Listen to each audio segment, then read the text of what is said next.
Hello കൂട്ടുകാരെ, welcome back to my channel. ഇന്ന് നമ്മളിവിടെ ചെയ്യുന്നത് ഒരു ജേണലാണ്. ഇതൊക്കെ ഞാൻ വീട്ടിലുണ്ടാക്കിയത്. കഴിഞ്ഞ ദിവസം ഇത് ഞാൻ അപ്ലോഡ് ചെയ്തപ്പോൾ അത് എൻ്റെ കയ്യിൽ നിന്ന് അറിയാതെ തട്ടി വീണ് അത് ഡിലീറ്റായിപ്പോയി. അതൊന്നും കൂടി ഞാൻ ഇടുന്ന കാര്യം.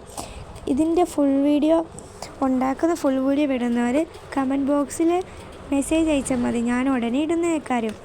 ഇതൊക്കെ വെറും ഞാൻ ഒരു ഡിക്ഷണറി ബുക്ക് എടുത്ത് അത് കോഫിയിൽ മുക്കി ചെയ്തതാണ്. ഇത് കളർ പേപ്പർ തന്നെ വേണമെന്നില്ല, നമുക്ക് ഇഷ്ടമുള്ള ഒരു സാധാ പേപ്പറിൽ വേണമെങ്കിലും ഇത് പെയിൻ്റ് അടിച്ചിട്ടാണ് ഞാൻ ഇതൊക്കെ ഉണ്ടാക്കിയിട്ടുള്ളത്.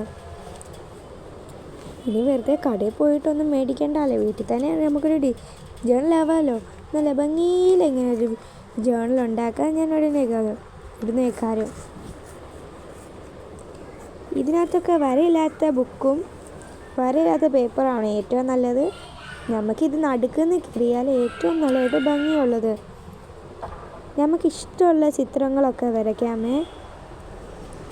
ഈ ജേണൽ നമുക്ക് എന്ത് വേണമെങ്കിലും എഴുതാം.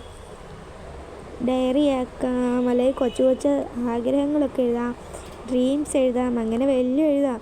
ഞാനെൻ്റെ ഡ്രീംസും ഡയറി ആയിട്ടാണ് ഞാൻ ഉപയോഗിക്കുന്നത്. പിന്നെ ഞാൻ ഇതൊക്കെ ഒട്ടിക്കുന്നത് ഒരു ഗ്ലൂ വെച്ചിട്ടല്ലേ. ഒരു ഗ്ലൂ മേടിക്കാൻ പോയപ്പോൾ അവിടെ ഗ്ലൂ കിട്ടിയില്ല, അതുകൊണ്ട് ഒരു കുപ്പിക്കകത്തുള്ള പശയാണ്. ഇതിൻ്റെ പേരൊന്നും എനിക്കറിയില്ല, അറിയുന്നൊരു കമൻറ്റ് ചെയ്യണേ. ക്യാമലിൻ്റെ ആണ് മേടിച്ചത്. ഏത് വേണമെങ്കിലും നല്ലോണം ഒറ്റേ നല്ല രസം കേട്ടോ. അതൊക്കെ അടിക്കാൻ ഇങ്ങനെ പെയിൻറ്റിൻ്റെ ഒരു ഷൂട്ട് നല്ല സ്മൂത്തായിട്ട് വരും കേട്ടോ. ഈ ബട്ടർഫ്ലൈ ഉണ്ടാക്കാൻ കുറച്ച് മെനക്കേടാ. വിചാരിച്ചിരുന്നാൽ ഏത് പൊട്ടന്മാർക്ക് വേണമെങ്കിലും കേട്ടോ.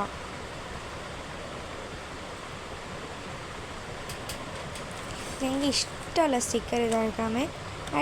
അടുത്തായി നമുക്ക് എടുക്കാൻ പോകുന്നത് ഹവായ് സ്റ്റിക്കേഴ്സാണ്. ഈ ഹവായ് സ്റ്റിക്കേഴ്സ് നമുക്ക് ഓൺലൈനിൽ കിട്ടുവേ. വെറും 50 രൂപയ്ക്ക് 5 പാക്കറ്റാണ് കിട്ടുന്നത്.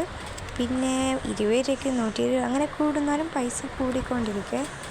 50 രൂപ വെച്ച് കൂടിക്കൊണ്ടിരിക്കും. ഇത് നല്ല സ്റ്റിക്കറാണ്, നല്ല സ്മൂത്ത് ആൻഡ് ബ്യൂട്ടിഫുൾ സ്റ്റിക്കർ.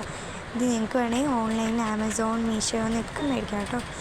ഇതിപ്പോൾ എൻ്റെ കയ്യിൽ എല്ലാ ദിവസവും ഉള്ളത്. ഞാൻ എപ്പോഴും മേടിക്കുന്ന ഡോംസിൻ്റെ കളർ പെൻസിലാണ്. ഇതെല്ലാത്തിനും ഞാൻ ഉപയോഗിക്കുന്നതാണ്. ഞാൻ നേരത്തെ പറഞ്ഞല്ലോ, അടുത്തായിട്ട് നമുക്ക് എന്ത് വേണമെങ്കിലും എഴുതാമെന്ന്. അതുകൊണ്ട് ഞാൻ ഇവിടെ I am happy so today and enjoying this beautiful day എന്നാണ് എഴുതിയിരിക്കുന്നത്. ഇങ്ങനെയൊന്നും എഴുതണമെന്നില്ല. അപ്പോൾ എൻ്റെ വീഡിയോ കണ്ട എല്ലാ കൂട്ടുകാർക്കും അടുത്ത വീഡിയോക്കായി കാത്തിരിക്കുക. Tata, bye bye.